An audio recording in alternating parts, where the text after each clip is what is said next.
Iseke kodata nakomama kobhuti nakosisi na kubantwana abancinci ngelihle igama lenkosi uKristu waseNazaretha, amen. Simbulisa ke wonke umuntu ozobe emamelelo myalezo igama nguMusa Holomane Fani Sindisiwe zono zami zixolelwe kuchawe ke. Ndiyamthanda kakhulu Yesu, uyiphethe kakhulu kakuhle impilo yami. Siyayibula ke opportunity esinikweyo nathi into yokubana sishare ilizwi lenkosi. Ngenxa yexesha ke bathandekayo ngicela ngesihleni straight elizwini lenkosi. Sinikwe itopic yethu ithi addiction to Jesus. Addiction to Jesus. Sizafunda ke Psalms chapter 63 sifunde ke uverse 1 yedwa. Ifundeka ohlobo ke kule ndiyiphetheyo ithi, oh God, you are my God, earnestly I seek you, my soul thirsts for you, my flesh faint for you, in the dry and weary land where there is no water. Sithi enkosi ngenxa yelizwi, enkosi bawo ngelizwi, sikelele enkosi ngelihle igama lenkosi uKristu waseNazaretha, amen. Kule ndawo sifunda kuyo nguDavid. Ndicela sibambe nje izinto ezimbini. Uthi my soul thirst for you, athi my flesh faint for you. Itopic ekuthiwa masiyitreate, uthi masitreate u-addiction to Jesus. There are a lot of things ke izinto abantu abaye be-addicted kuzo. Ndingabala ukutya. People can be addicted ekutyeni, ndibala ifowuni, ndibala drugs, alcohol, ukutshaya, the list can goes on and on. Kodwa ngenxa yexesha nje mandithathe nje ezimbini ukuzama nje ukutyebisa lento ndifuna ukuthetha ngayo. Umzekelo icuba. Umuntu one addiction or addicted ecubeni akakwazi nje ukulala engakangayifumane ientyi. Akakwazi ulala before alala wenza sure into yobana unayo ientyi. And ke i-levels yohluka. Bakhona abavuka ebusuku, bavusela unqano lokutshaya ebusuku, in the middle of the night, kumnyama, vela phutha umuntu abamba icuba atshaye.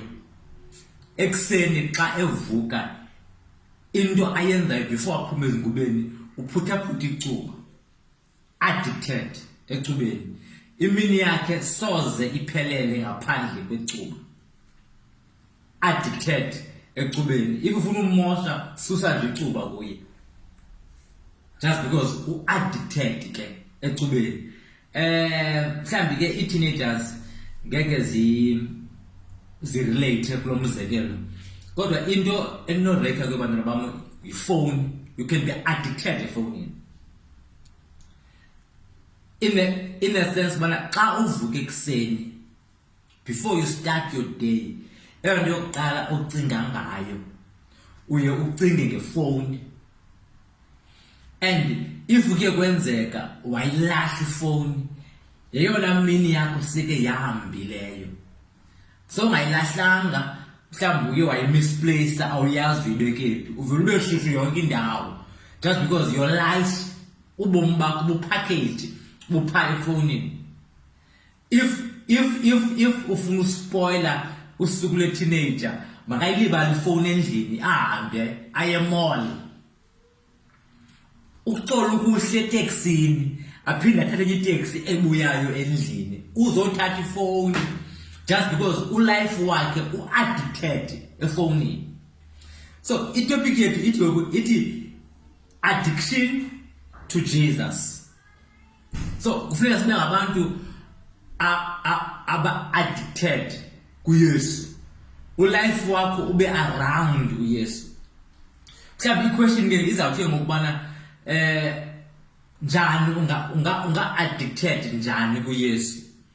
Bathi abantu abathethayo izinto oyenzayo for 21 days Emveni kwe-21 days, loo nto uyenze for 21 days, it become a norm. Ibe normal kube ungastrugglishi ukuyenza. So, if you want to be addicted kuYesu, njengobana abantu bakwazi ba-addicted ekutyeni, nasezifowunini, nakwi-drugs, just because baye baspend ixesha with the phone, okanye waspend ixesha nokutya okuthile, waspend ixesha ne-drug ethile. So you need to spend more time with Jesus. You need to pray more. Uzixelele into yokubana andivuke ekuseni, andiphumi ezingubeni ndingathandazanga, and uyenze loo nto leyo for 21 days. After 21 days, you won't struggle anymore. Phele inom yakho. Nethi nje ungathandazi ekuseni apha kuwe, even your flesh ixela ubana there's something ongakuyenze. Uyathandaza, uthandaza more. Ufunda iBhayibhile. Ayikho lula xa uyiqalayo, but the more uyenza, the more it become norm to you. The more ingekho nzima ukuyenza, and then ibe yiyo ke ngoku ekutsalayo kuyo. Kule ndawo sifunde kuyo, uDavide uveze into eziyi-2. Uthi uDavide apha, uthi my soul, uthi umphefumlo wami ukunxanelwe Thixo.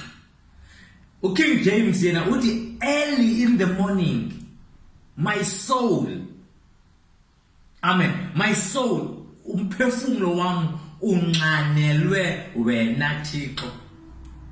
Uthi my flesh, ezinye iiversions zeBhayibhile zithi my whole body, umzimba wami wonke ufuna wena, faints for you. uDavide kule ndawo athetha kuyo ukwi-platform apho khona iflesh yakhe faints for God. Uso addicted kuThixo, even iflesh yakhe faints for God. KwiNdumiso 103 uthi mbonga uYehova mphefumulo wami, ulibo igama lakhe, uthi into yonke engaphakathi kwami. Just because at times you need to command your flesh, you need to command your soul that they must praise the Lord.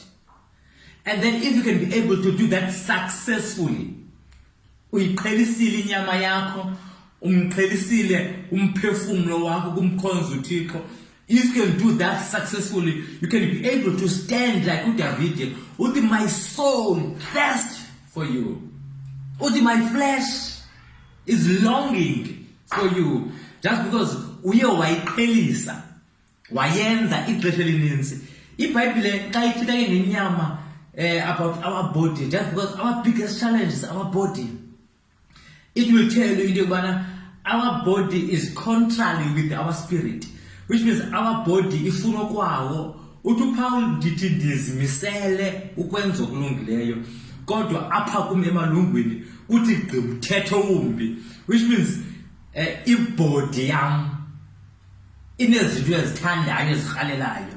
Uthi uPaul uthi kwenye indawo ibody ifuna okunye, nomphefumulo wami ufuna okunye, but uDavide kule ndawo uthi my body faints, which means ibody yakho you can train in a way that you don't struggle, you don't fight with your body. Ibody yakho is so addicted to Jesus. Your soul is so addicted to Jesus. Your whole being, as a teenager, as a young person, your whole being is so addicted to Jesus. Just because uYesu is our life. uYesu is our last option. There is nothing better than Jesus. There is no life ngaphandle kukaYesu. If you miss Jesus, you miss the point, you miss life. Actually, you don't have one if you don't have Jesus in your life. So, we need to be addicted to Jesus. Any into that will help us, any into that will make things easy for us to be addicted, is kukubana sigcwaliswe umoya oyingcwele. Which means one of your prayer points or prayer item as a young person, as a teenager, when you wake up in the morning, Thixo digcwalise ngamandla kaMoya Oyingcwele. Andifuna uyiphila impilo ndingenayo uMoya Oyingcwele. That's because uMoya Oyingcwele will make it possible for you to be addicted to Jesus. Without the Holy Spirit, it's impossible to be addicted. Just because the Holy Spirit will be your drive. So you need the Holy Spirit. It will make things easy for you to be addicted to Jesus Christ. So we need, in order for you to live a victorious life, you need to be filled with the Holy Spirit. You need to be addicted to Jesus. Addiction to Jesus is not an option. Wonke umuntu omtsha, wonke umuntu okholwayo needs to be addicted to Jesus. And then the Holy Spirit makes things easy. Umzekelo, abafundi bakaYesu, while uYesu wayesekhona ehamba nabo emhlabeni, iBhayibhile it will tell you into yobana babesuka bevuka bene shortcomings, besenza into ezingekho right, bemkhanyela at times. But iBhayibhile every Yesu ehambile basheka noMoya Oyingcwele, baba le character a different, bakwazi ukumkhonza uThixo boldly, bakwazi ukuzenza izinto that they could not do while uYesu ekhona. So you need the Holy Spirit to be addicted to Jesus. Holy Spirit make it easy. Holy Spirit make it possible for the young person to be addicted to Jesus. Before the valley, addicted to Jesus is not an option. If you are a Christian, you want to live a victorious life, you need to be addicted to Jesus. You need to be addicted to Jesus. If you want to live a victorious life, if you want to live a free life from sin, you need to be addicted to Jesus. It's only Jesus will be able to free you from sin, from the bondage of sins. It's only Jesus Christ that can be able to free us. In order for us to be free, we need to be addicted to Jesus Christ. The more you are addicted to Jesus Christ, the more the voice of the sin, the more the voice of the enemy in your life. Just because what is more to you is Jesus Christ. I want more of you.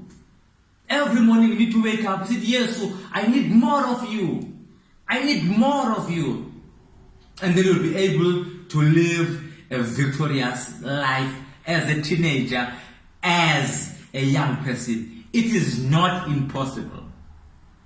Sizi weaknesses. Simkhonza uThixo singabantu abatsha. Uyakhonzeka, free of sin.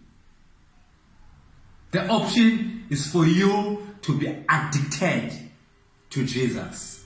May God bless you.